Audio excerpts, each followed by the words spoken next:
Oh my God, I tried to zoom something in and I messed up the whole reading, so I have to start over. This is in regards to Donald Trump and King Salman. I broke down their numerology. I'm gonna have to go all over. Sorry about that. So where is my little black book? So King Salman is like Russia. He's the chariot.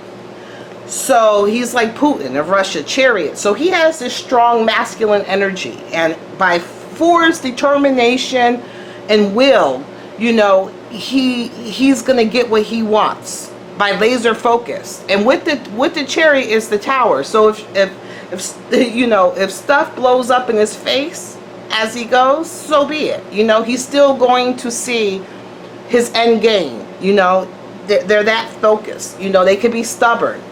So also in regards to where is my book? The day.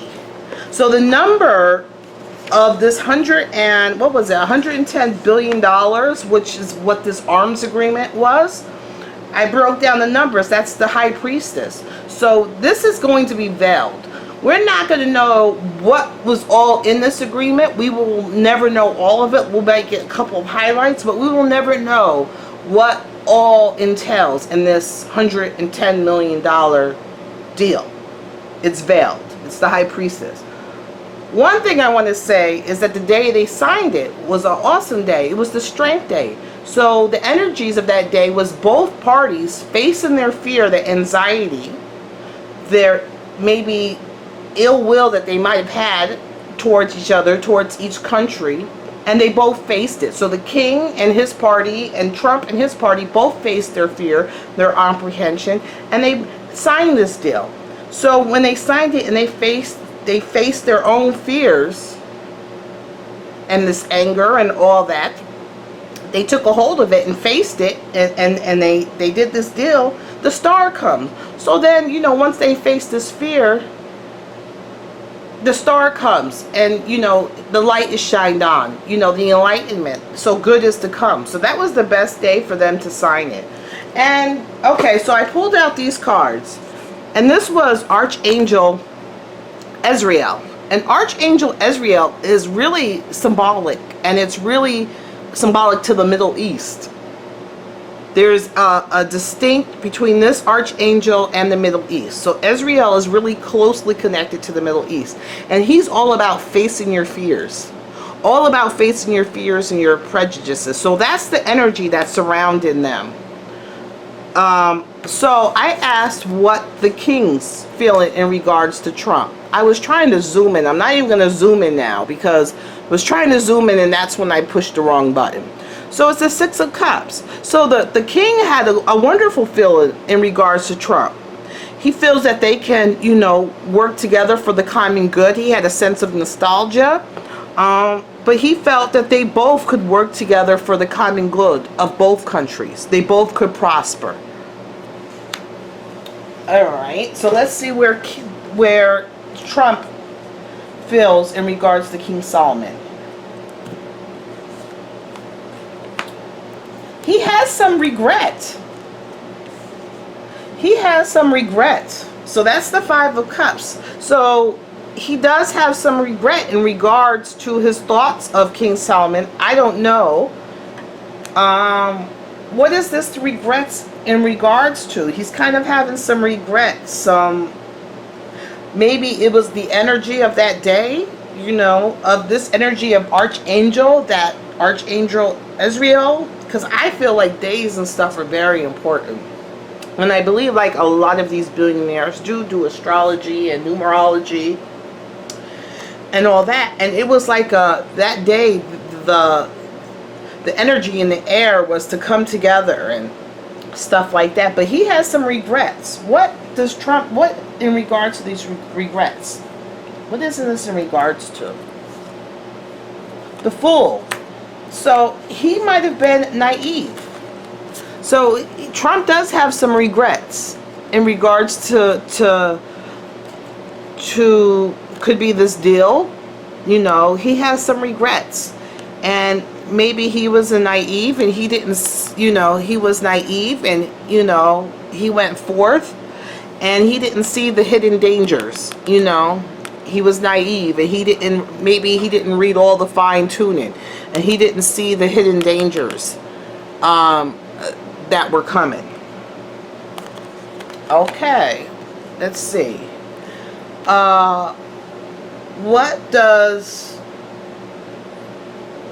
What does King Salman wish of Donald Trump?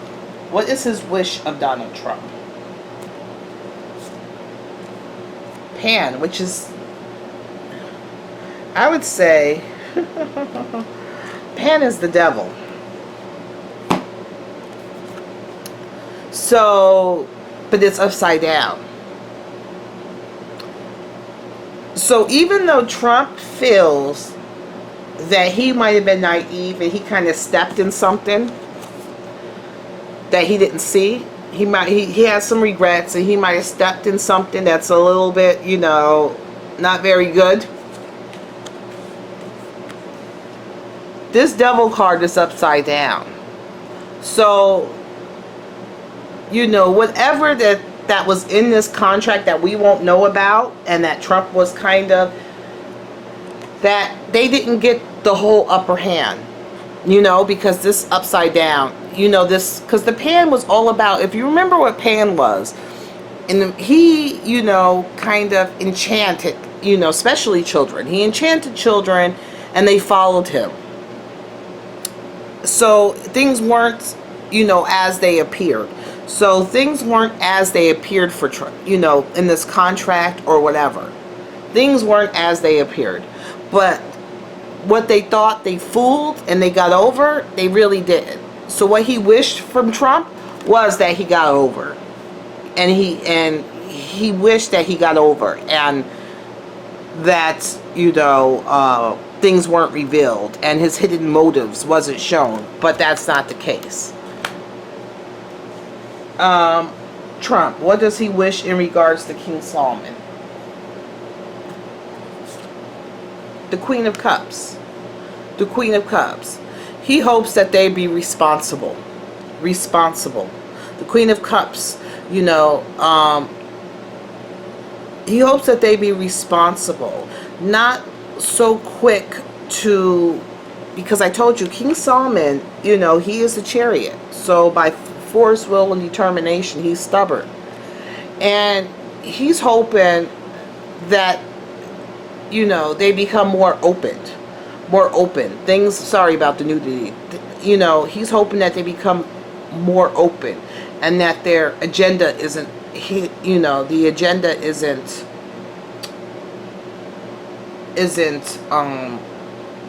they're open with their agenda, basically. That they don't hide.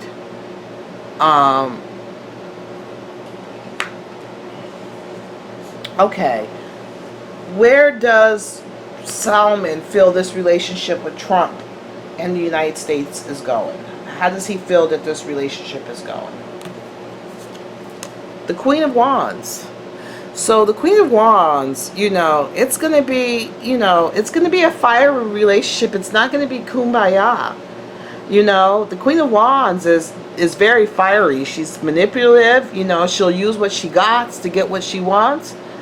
She's a woman about her business with fire and determination. So, it's not going to be an easy relationship, but hopefully it's productive for both parts. So they're hoping that by their sheer will and force and determination, this king, that their relationship is productive. And they might, use what they have to get what they want, but they hope it's a productive relationship and it's not so antagonistic. Okay, what does Trump hope in regards to relationship with King Salman and Saudi Arabia? Lovers. He's hoping that, things are revealed for choices. He hopes that, that it opens up more choices for us. He's hoping that it opens up more choices. More choices. That's what he's hoping, that it opens up more choices, that we have more choices in the matter. You know, we have people to watch the front and the back. We have more choices in the matter. And that we're able to see, you know, we have a little bit, see this guy up here, we'll have a little bit more of a view. Like, you know, we're able to see more. We have a way in to see things clearly. That's what he's hoping. I hope that made sense. Okay, I'm going to pull 3 cards to see what the cards feel like these energies between these 2 guys. 1, the Wheel of Fortune.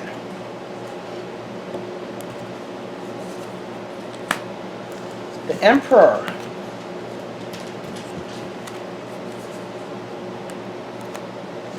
And the Star. So, let me try, hopefully you can see. So, the Wheel of Fortune, the cards feel there's going to be a sudden change. There's going to be a swift, sudden change in regards to this relationship. It's going to be a swift, sudden change. There's going to be a swift, sudden change in regards to this relationship.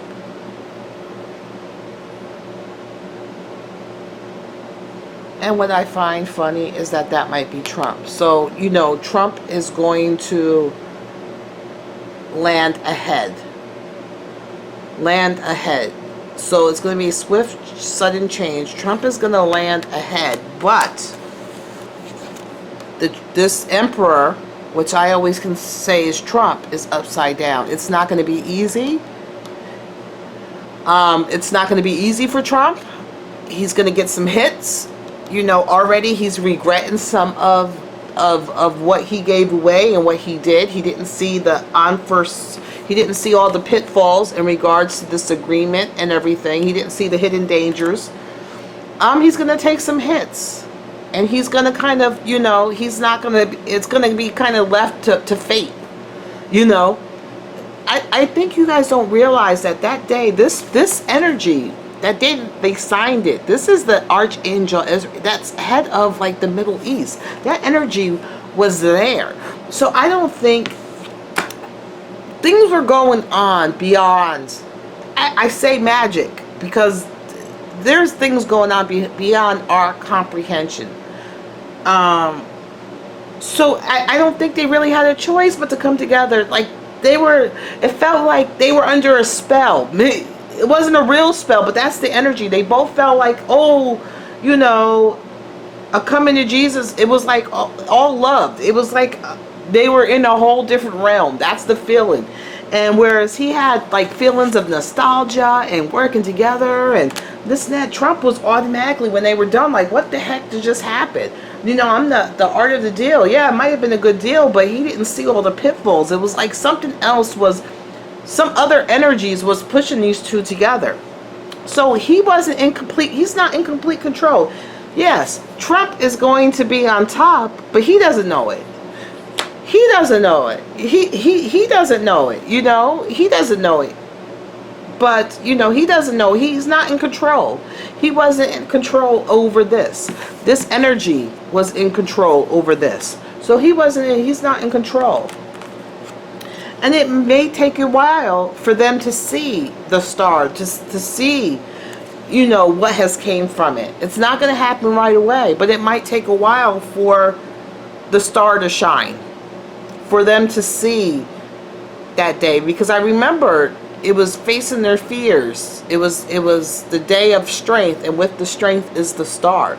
So he's not seeing the whole purpose.